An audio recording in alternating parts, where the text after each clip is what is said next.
Hi, this is Julie Gold speaking to you from a distance, New York City. And you're listening to Retrospectives with John Broughton on KC Radio 97.7. From a distance, the world looks blue and green, and the snow.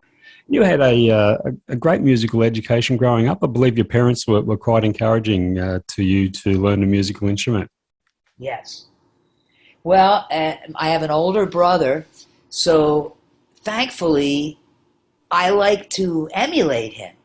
So he took an instrument when he was in elementary school. He took the bass, and I couldn't start piano lessons fast enough, soon enough. I took from a local teacher, and a lot of the kids in my neighborhood took from her. And she was very beloved to me, and I studied with her through high school, and then, stopped practicing, basically, the classical music. But I have been in touch with her my entire life, and I actually spoke at her funeral, which was only about 3 years ago. Do you think you would have gravitated towards music anyway, even without that initial encouragement from your parents? It's a great question, but if not for my parents, I would never have seen a Broadway show as a young kid. And if not for my parents, I wouldn't have been encouraged. There's plenty of kids that are our age that parents discourage music because don't become a musician. You're never going to have money. Be a doctor, a lawyer, a teacher, be something concrete. So I was very, very lucky that my parents encouraged it. I don't know if I would have gravitated to it. I love it. I can't imagine loving anything more. But if I hadn't been, steered in that direction, I don't know. My brother turned on pop radio in the car in the 1960s, and that changed my life. What if he was a nerd and he didn't like listening to music, and who knows if he listened, who knows what could have happened. Can you pinpoint a moment where you became so enamored with music that you wanted to pursue it as a career? Several. First would be for my 4th birthday, my parents took us to see My Fair Lady, and that changed me forever. I have a short story on my website called My Fair Lady. It's video, too. You might enjoy it. Second would be probably my brother had a pen pal. Remember pen pals? Mm. He had a pen pal who lived in Leeds, England, and he told my brother about the Beatles. So we were ready when the Beatles came to America, and that moment changed my life forever. And then the very first time I bought a 45, a vinyl 45, it was Petula Clark singing Downtown. When you're alone and life is making you lonely, you can always... So I bought that, and there was her name, Petula Clark, and then under it was somebody called T. Hatch. And I said to my parents, what? There's Petula Clark, but what's T. Hatch? And they said, that must be the writer, Tony Hatch. Isn't he from Australia? He's got an Australian connection. I know that, yeah. Yeah. So when I saw that there was actually a writer to this song, I questioned, how did you, for a while you just sort of think that songs just exist and have always existed. And then I had this revelation that no, somebody wrote that.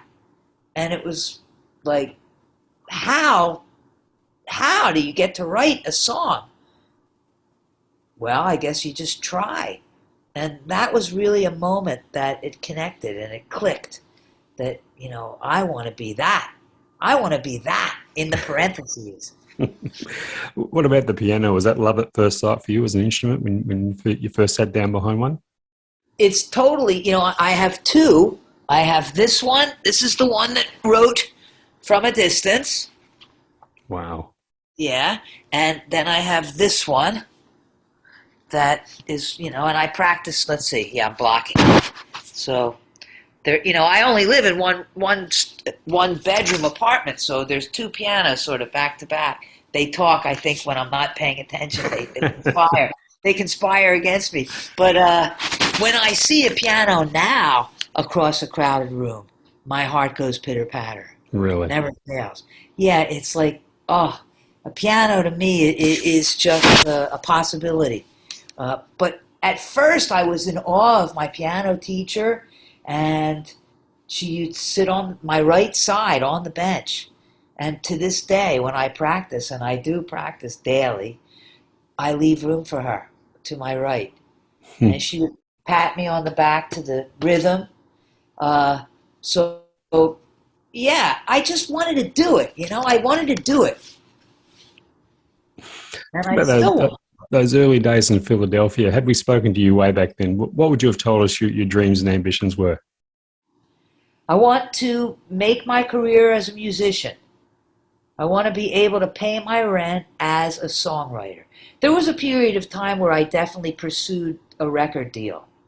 And I even had a manager and the whole thing where you play and they invite people in the music industry, and nobody saw it, which is fine.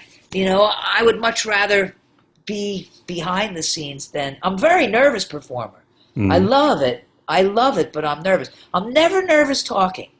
I could get up in front of 1 million people and speak extemporaneously, but I could practice a song 100 times and sit down, and then they'll say, we're rolling, and completely forget what the first word is. Really? With your songwriting, when you were developing as a songwriter, did you have self-confidence right from the beginning, or did that take a while to kick in? I so believed. I don't have that kind of confidence in anything else. I happen to swim every day, and I know that if my life depended on it, I could swim for my life. That's something that I'm dedicated to as much as I am to music. But nobody could have talked me out of it. And, my mantra, and when I speak to aspiring songwriters, I always say, let me teach you my mantra. And they think it's going to be, I don't know what. And then I tell them, they're wrong. Repeat it after me. They're wrong. Again, they're wrong. Because if I had believed all the rejection letters I got from the greatest ears in the business, I would have given up. But I never believed they were right. Never. And I still don't. Now, you in a previous vocation, you worked as a receptionist at HBO, and I'm guessing that would be the type of job you would come away with a truckload of stories about. And I did see one on your website involving Desi Arnaz. Oh, that was a great story called Buzz, because I used to buzz in celebrities. I was the first person they saw at the studio production house. And it was in the 80s, so it was those stars. I buzzed in Desi Arnaz. We used to have a show called Inside Boxing and Inside the NFL. So I buzzed in Sugar Ray Leonard. I buzzed in Nick Bonacati. I buzzed in Andrew Lloyd Webber, Arthur Ashe. Who else? Dick Cavett. You may or may not know all of these names. But it was a great thrill. It was fun. It was really fun. Not only that, but they used to have the People magazine commercial was shot there. And it was a one-camera shoot. So they'd call on all the receptionists and the secretaries, and they would put People magazine on a newsstand, one camera, just like you and me looking at each other, a stack of magazines, who was ever on the cover, and the voiceover would say something like, see how Lady Di has learned to live in the royalty, whatever, on newsstands now. Pick it up, pick it up, pick it up, pick it up, pick it up. And all of us would reach into the shot, and our hands would be in the shot. So I was actually like on TV. I could see my hand go by. It was a split second. And lots of times the magazines would fall and they would have to shoot it again. But yeah, I got to be on the People magazine. My hand did. Could have been a career as a hand model there for you. That's You know? right. I'm guessing there's probably never been an interview that you've done where the subject of From a Distance hasn't come up. So I guess we're not going to be any different here. Have you ever pondered how different your life and career would have been had you not written that song? Yeah. You know, when I was a secretary at HBO, I lived in one room with a ladder going up to my bed. Steep. I'm 66 years old, man. I'd still be climbing that ladder and touching the ceiling, you know, because it was a small apartment and the bed was high, so I could touch the ceiling with my hands. I still wouldn't have given up. I would not have given up. But I would still be a secretary. Probably not anymore because I would have aged out by now. I'd be retired. But I don't know what I would have done. You know, I finished college as an English major. So I don't know if I would have tried to parlay that into some sort of teaching job. I probably would have been my next choice. But everything changed. Everything changed in terms of my respectability and in terms of my, ability to be free. I'm sure you've told the story of the writing of that song a million times, but it is a wonderful story of how you wrote it on your childhood piano the day after it had been relocated to your apartment. That's right. Can you just relate that story to our listeners here who haven't heard it before? Yes, sure. My piano from my childhood sat unplayed in my parents' house in Philadelphia. Because I lived in such a small studio apartment, they didn't want to risk sending me the real piano, so I had an electric piano, which I'm against. I hate. It was like a bad marriage, but I needed it. It was better than nothing, you know what I mean? Yeah. So for my 30th birthday, I had already been in New York for 8 years, and I had proved to my parents that I was dead set on my dreams. And, you know, I've never been a reckless person. I've always been very dedicated and very careful. And please, I asked for the piano for my 30th birthday. So they said, yeah, you may have it. Nobody's playing it. You'll play it. And I had to take the day off from work, which I never did, but they couldn't pinpoint the time of arrival. So I took the day off from work, and this truck pulled up in front of my apartment. I was on the ground floor of my apartment, so it was just a matter of the 2 steps up into the building.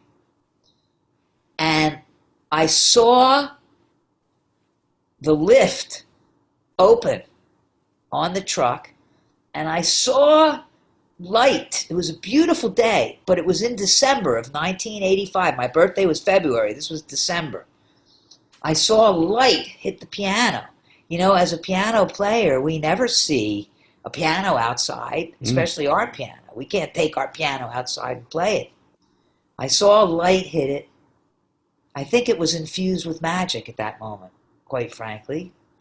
They brought it up into my little apartment, and it fit exactly where I'd had this horrible electric piano. And they said, it's been on the truck now for 24 hours, and it's like a brick of ice. You can't play it for a day. So all I did was polish it, literally hug it, put a few things on it that I knew would stay on it. And then that night I walked up my little steep ladder to the bed, and all night I hung off the side of the bed looking down. You know, is it really there? It is. It's really there. And then the next morning, I came down the ladder, and I sat at the piano, and From a Distance poured out of me. Now, I had preliminary lyrics that I'd scribbled at my desk, actually at HBO. But I never had a melody in mind for it, and I never had a full lyric. And it was just like this moment of a gift. So just having that piano back in your possession just channeled it all out. I think so. Yeah. I do. I That's do brilliant. believe in magic.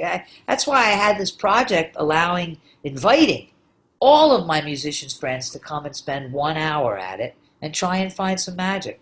That, of course, ended with the pandemic. That's the Magic Night project. That's right. Yeah. That's Wonderful. it. Thank you for having seen that. Yeah. No, I was reading all about that. It sounds wonderful. Who were some of the people that took you up Oh on that? gosh, I had uh, let me think. Stephen Flaherty, who wrote Ragtime.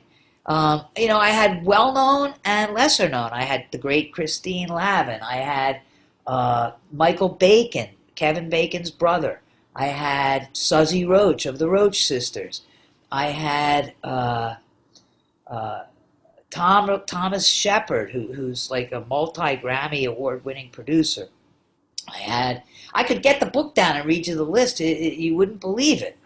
Off the top of my head, I can't think of it because I also did a series where I invited performers, and don't want to confuse those two lists. Hmm. You know, I can get the book if you want me to read you the list. Ah, that's okay. You look too comfortable there to disturb you. When you completed the song, did you have an artist immediately in mind that you thought it would be a perfect match for? No, no. I wanted Whitney Houston. In my opinion, she was the greatest singer on earth in the middle '80s. And I had a copy of that tape with me wherever I went in the hopes of running into her and giving it to her. And actually had the opportunity for her to hear it because she did come to HBO to do a satellite feed. Oh, And she did actually hear it, but nothing came of it. It was given to Clive Davis, one of the greatest ears in the business, and he passed on it. It was just like a weird set of circumstances that got it to Bette Midler. And Bette Midler recorded it after many other artists because of my friend Nancy Griffith, mm, who was first. that's right. Been covered by so many artists in a wide range of musical styles too, Yeah. which to me is a key sign of a great song that you can dress it up in so many ways. Would you agree with that? Yes, thank you. And I every single one pleases me. I am often asked, "What's your favorite version?" And it's like, I love all of them. And I liken it to in fashion. Supposedly everybody has a little black dress, and that's what you wear. You can never go wrong with a little black dress. Don't ask me, but I'm just telling you. So if I had designed a little black dress, it would thrill me if a man wore it, if a very large person wore it, if somebody put a belt on it instead of the way I saw it without a belt, if somebody tore one sleeve off of it, if somebody chopped holes in it, if somebody put fringe around the bottom. To me, it's all about interpretation. Mm. If you love that black dress enough to wear it, then you're going to wear it well. And those are the versions of From a Distance I love the most, the ones that really people took it upon themselves to interpret it. There are a lot of ones that are just completely out of the sheet music. It's like I think to myself, I don't really know why you did it if you had nothing to add. Nothing. Mm. And that's just a matter of opinion. I still love all the versions, but some people did nothing to it, and others did so much to it. Kathy Mattea has a version with a bagpipe solo. Oh, I mean, Doogie McLean, he's the bagpiper. She actually recorded it in Scotland. Who would have thought? A bagpipe. mm. But it worked. It worked beautifully. Mm. And Nancy, tried so hard to have, a worldwide hit with it. She recorded it in the studio. She recorded it live. She recorded it with a symphony. And she recorded it for the Olympics in Atlanta sometime in the early 90s.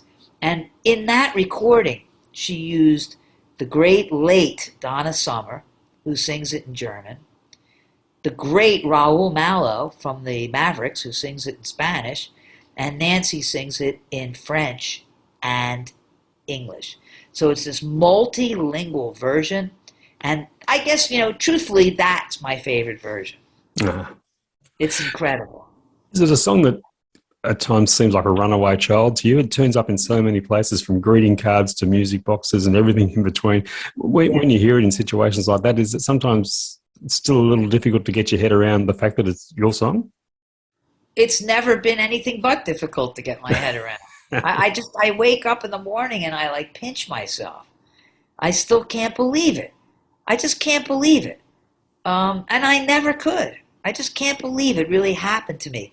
The thing that's happening now, which is quite poignant, is that for years and years and years and years, everyone knew it.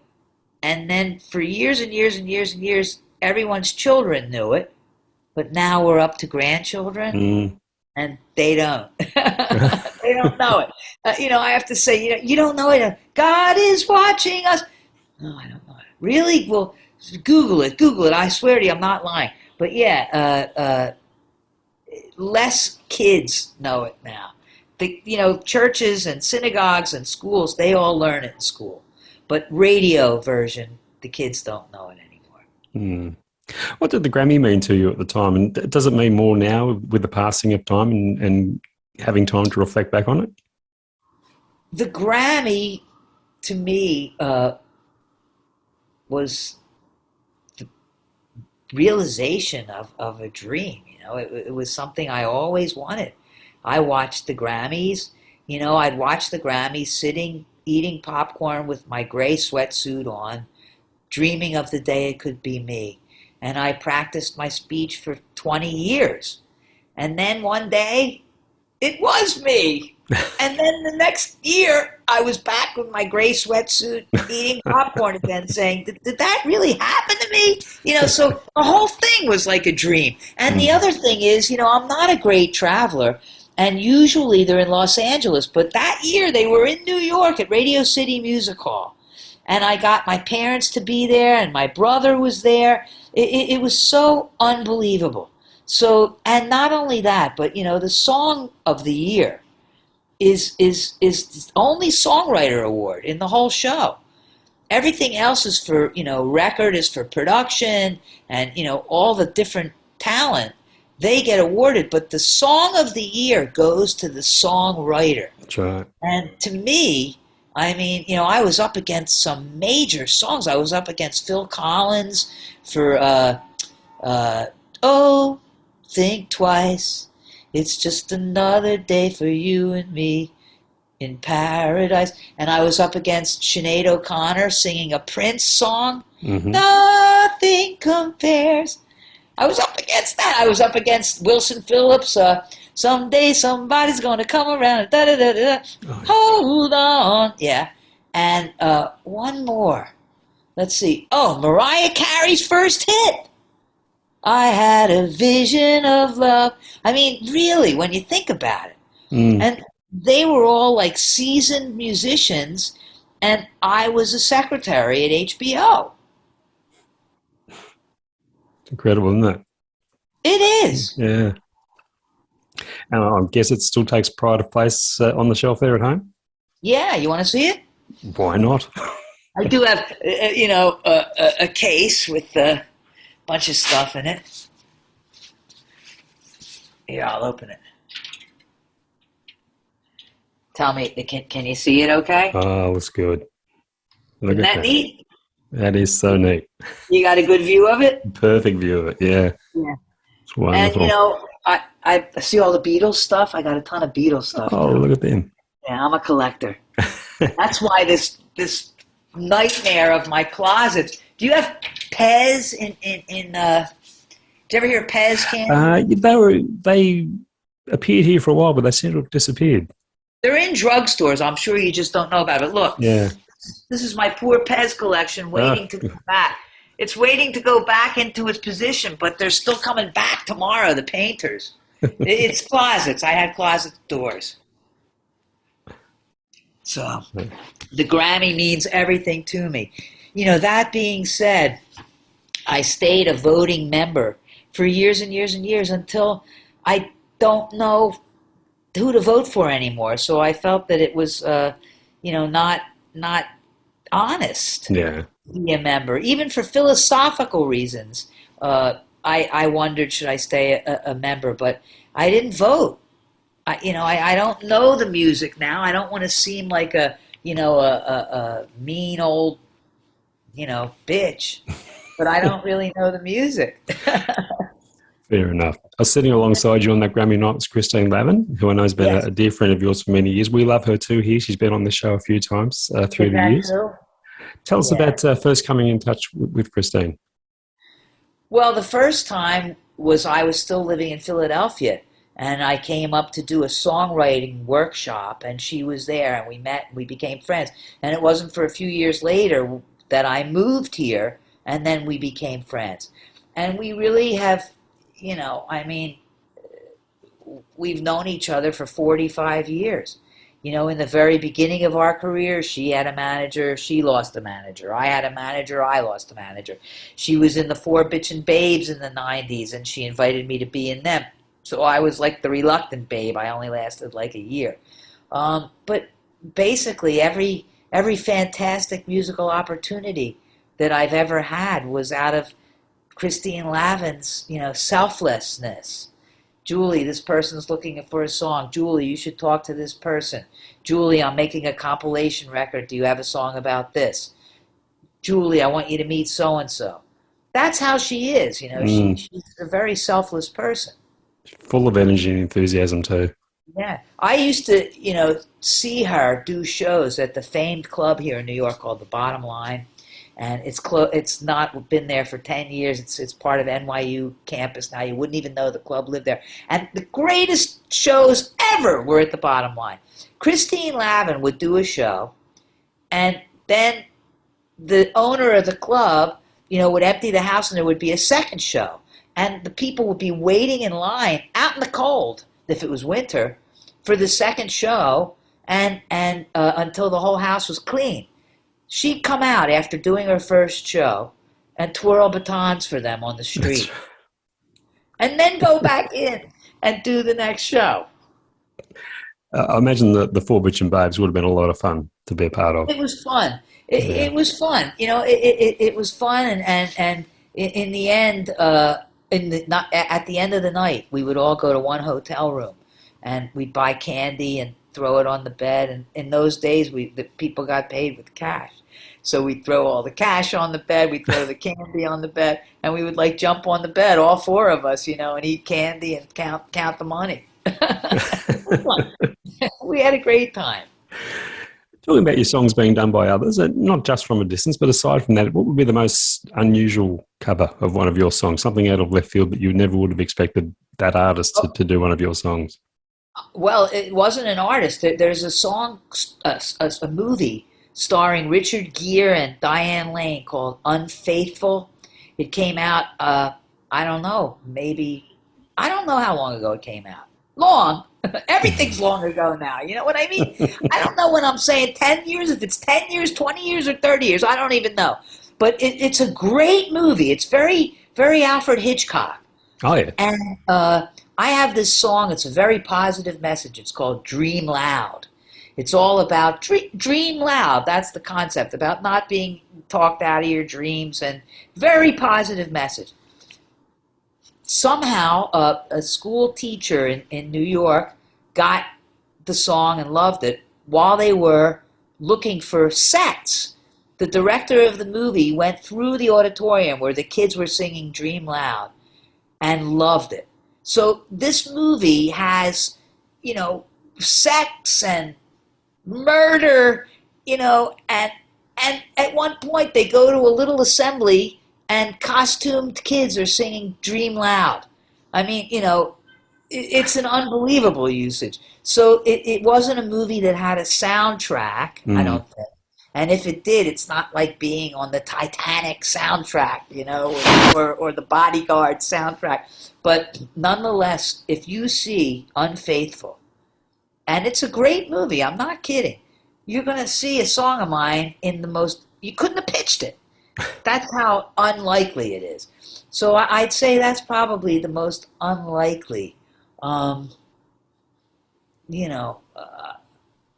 I'd say that's the most unlikely. If that's the first thing that came to mind, then that's got to be the most I will look that up. That's I brilliant. sometimes get requests for translations, and I've gotten Mandarin and I can't even languages that I had never even heard of practically. So some of the translations, and translation is an art in and of itself, because a lot of translators get partial writing credit because you still have to keep the rhythm and the meaning, Hmm. but you can't possibly, from a distance might be but a big a big a buddha bum in another language. So in order to get bup bup bup bup, it might be seeing you there or something like that. That's Mm. not from a distance, but still somehow they were able to squeeze it in to mean the same thing. Talking about your writing in general, is there a heavy editing process you go through, or is there a certain moment that you reach where you know a song is complete and no more editing Yes. required? When I'm writing, it's all I think about. And I don't care if it keeps me awake at night, because what could be better than having it's like a runaway train pulsing through your whole body when you're writing, and all you're doing is thinking about it. And I can be talking to you and you can be telling me something so serious or so heartbreaking, and I'm looking at you and responding, but all I'm thinking about is this song that's racing through my brain. And I practice it, practice it, practice it, practice it, practice it until it gets embedded. So usually it starts with a teeny weeny idea, 5 words maybe. And if I think those 5 words are totally great, I sit at the piano and thankfully a melody comes with it. And then I have my keystone and I can build on that. And that's what I love most, when I can lock in, the first few lines of a song that's strong and substantial. Then I love the whole process of building, building, building. Mm. Yeah, I'm still, like, I just wrote this song, and I've really been not at all creative during this whole pandemic. I've only written 2 songs. But this one, there's one word that I keep changing, so it's a da da da, so it's a 3-syllable word. So the lyric goes, I don't understand this world. When did I become a da da da girl? So the first verse is, when did I become a murderous girl? The second verse is, when did I become a cynical girl? And the final verse is, when did I become? And I've gone from so many things. Invisible girl instead of an, but invisible girl. But I think it's, when did I become a marginal girl? So I think marginal is the word I'm going to settle. But it's until I haven't played it for anybody, so I can change that forever. But that's Yeah. one instance where, the song otherwise I think is just really great. I love the lyric. I love what it's about. But that one word is still working on me. You struck me as someone with a wonderful sense of humour. Yes, thank you. How important has it been through the years to you to have that sense of humour to survive in the music industry? In life, not just the music industry. In life, I had a horrible year of bad health right before the pandemic, and literally they had to come and take me out. And I was making the 2 guys who carried me on the stretcher laugh. As they were carrying me out, I said, that's a Grammy, and if I could stand up, I'd let you hold it. And they said, we've had 2 other Grammy winners. I said, oh my God, who? You have to tell me. And they said, we can't. It's the HIPAA laws. We're not allowed to tell. I said, this could be my dying wish. You're gonna really not let me have my dying. But I always have a sense of humor. For some reason, it's always gotten me through. More life. The music business is a very difficult thing. It doesn't really. A sense of humor doesn't really lend itself. More like self-confidence and believing that they're wrong. So my humor's gotten me through life, but the music business is a whole other thing, man. It's Mm. totally, it's another world. I had a hard time in the music business. You know, it's a rough business. You recently put together an audio book, which I've had the pleasure of listening to a good part of. I haven't finished it yet, That's but I will get there. Tell us about putting that together. It must have been a real labor of love for you. Yes, I have so many stories. You know, so many cool or funny or interesting things have happened to me. I don't know why I have the audacity to think that others might find it of interest, but I wrote it, and it was a great cathartic experience to write it, and I pitched it, and it was rejected, you know, by the few publishers that I had a little connection to.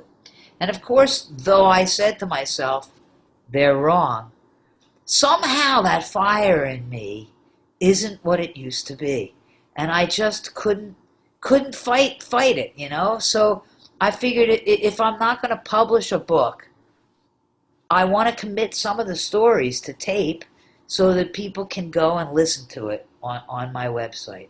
And that's pretty much how it happened. And there's a few that are fantastic videos, you know, with Christine Lavin. There's a story called Saxophone. It's a fantastic video.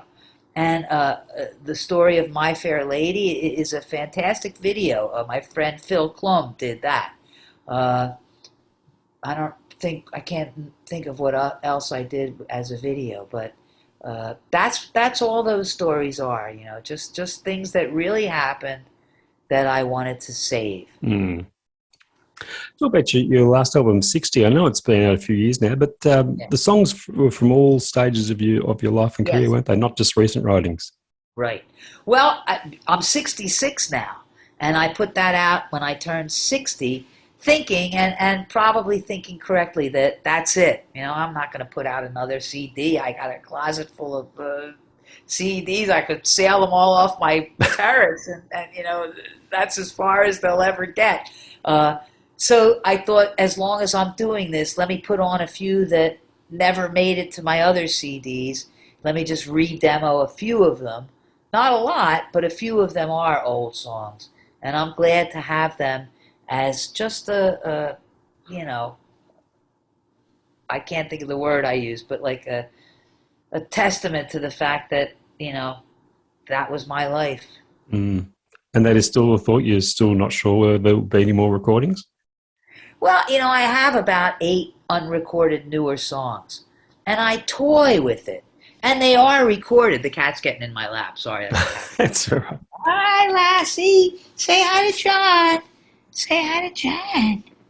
Okay. So I don't know if I'll put them, you know, I could probably put them online, but the truth of the matter is I don't even know how to do that.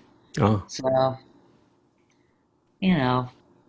And you say you haven't been writing much during the pandemic. Is that you just haven't felt like it, or? It's a good question. I don't know whether age has slowed me down. You know, it slowed me down in other ways. I also feel I never would have censored myself, you know, but being 66 I find it very difficult. As much as I am so grateful for my life and my health, my family and friends, and everything that's ever happened to me, I wouldn't trade 1 second of my life with anyone. Mm. But I see that I'm invisible. You know, I see even people that hand out things on the street. You know, I used to be handed things. They ignore me now. When I see a dog walker, I used to zero in on a dog walker, and the dog walker would be so happy to see me. And now I see that they just don't. They're not. You know, free samples in a supermarket. You know, they're calling all the young kids over to drink this beverage and to eat this food, but they're not calling me over, you know?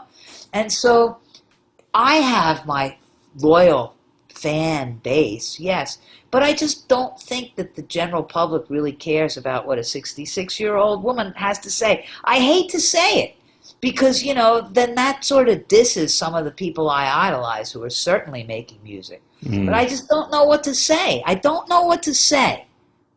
You know, the two songs that I've written, one's about a spider and one's about endangered animals. You know, I mean, you know, it's not about love and loss. It's, yeah. When you Mm. think that Joni Mitchell wrote Both Sides Now when she was in her 20s, one of the greatest pieces of work ever written. Mm. Or, you know, how did she know so much? How did she write Circle Game in her 20s? Yeah. You know, that's a song about life. It's a When song you'd really, expect someone of our age to have written. that's right. Yeah. That's right. Yeah. It's incredible. It is incredible. Well, if you never write another song, Julie, you've left us with plenty to enjoy for the rest of our lives. Thank you Thank you. so much for your time. It's been an absolute honour to speak with you. I knew the first time we exchanged emails this was going to be a fun interview, and it certainly was. I can tell you're the greatest, and I've never spoken to anyone so far away.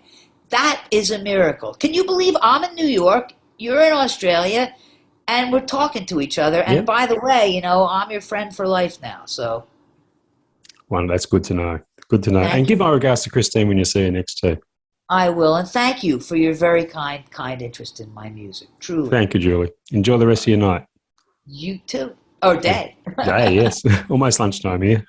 Oh, All the best. thank you. Take care. Bye.